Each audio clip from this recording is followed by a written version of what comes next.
Thanks for tuning back into the channel. It has been a hot minute since I've done any kind of fishing footage at all. We are out on the Stick Marsh in Fellsmere. Stick around.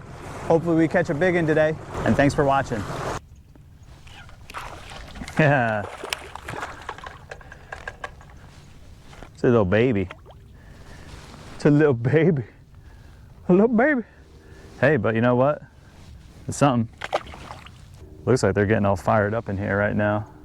I'm seeing a ton of fish popping off out here.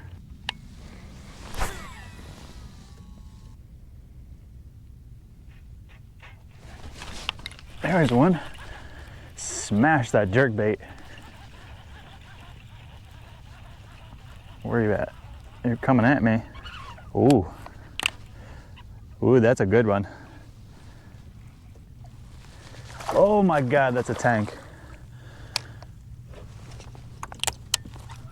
Come on. That's a good fish.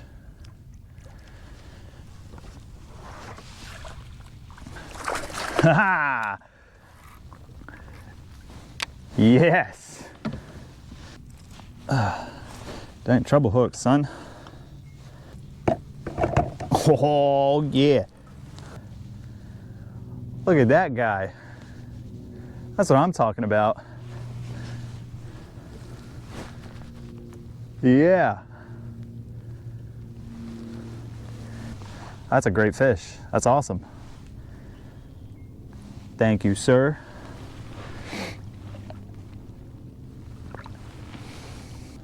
See you later. Caught that guy on this Shadow Wrap 11, the slow sinking jerkbait.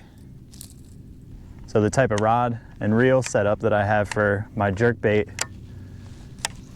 I use this for jerkbaits and flukes mostly. This is a Ducket Silverado. It's a 6'8", medium heavy. I got the Shimano SLX. It's a DC reel.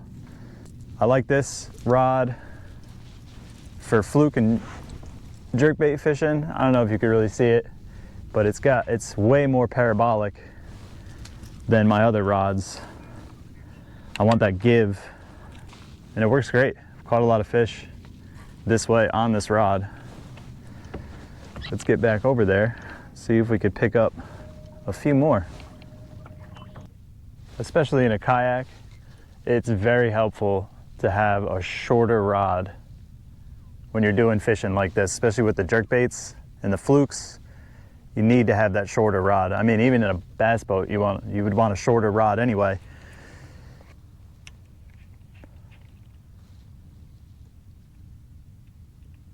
There's another one. Oh my God, that was another big one too. Should probably tighten the drag down, but that was certainly another big one. Definitely didn't have a good hook in her.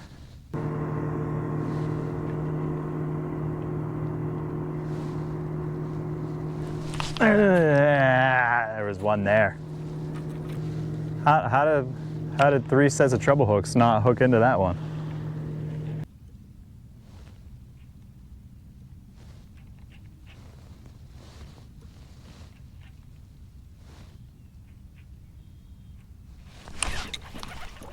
There's another one. A smaller one. See you later.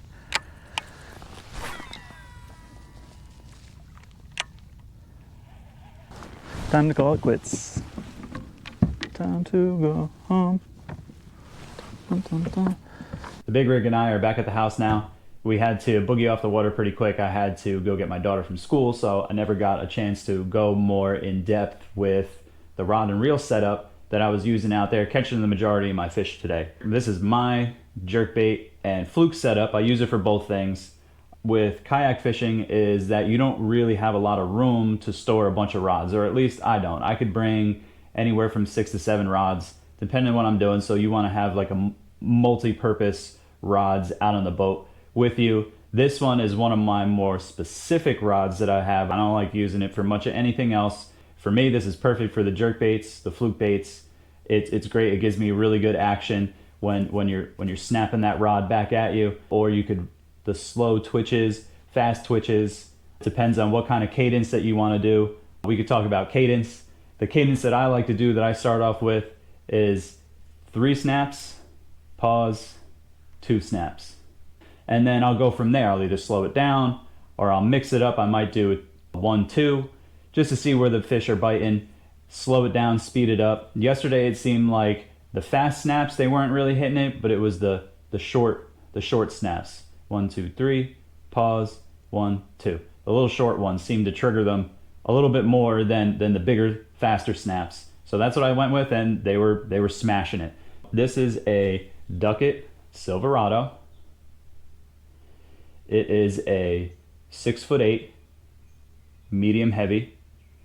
I went with the medium heavy to be able to get those fish out of especially the grass areas where we fish down here in Florida, to be able to rip them out really good. Yesterday it wasn't so much grass there, it was more rocks and shell.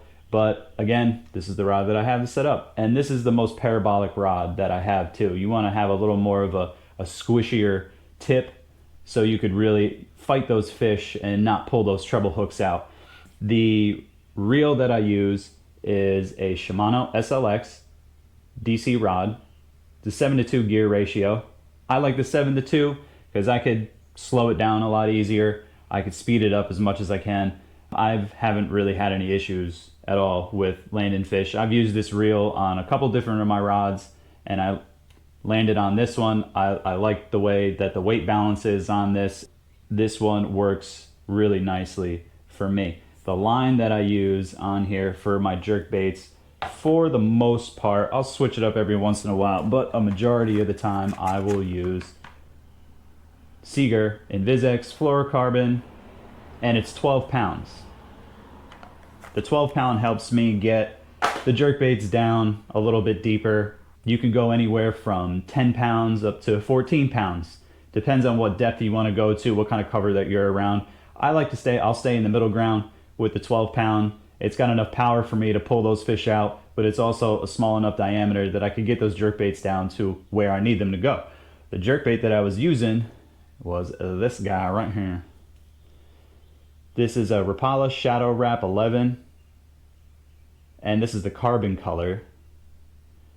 They seem to like this one. I was throwing a bunch of different colors, and this is the one that they kind of decided to start eating. It's a darker bait, and it's also got some translucency to it, which is great.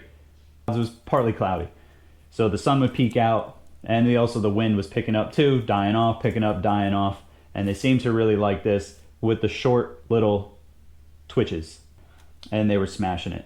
That is the setup that I use. I like it a lot. It's comfortable for me. I've caught a lot of fish on this using these 2 techniques. That's what I was catching them with. If you like the video, stay tuned for some more. Smash that subscribe button, and I'll see you all on the water.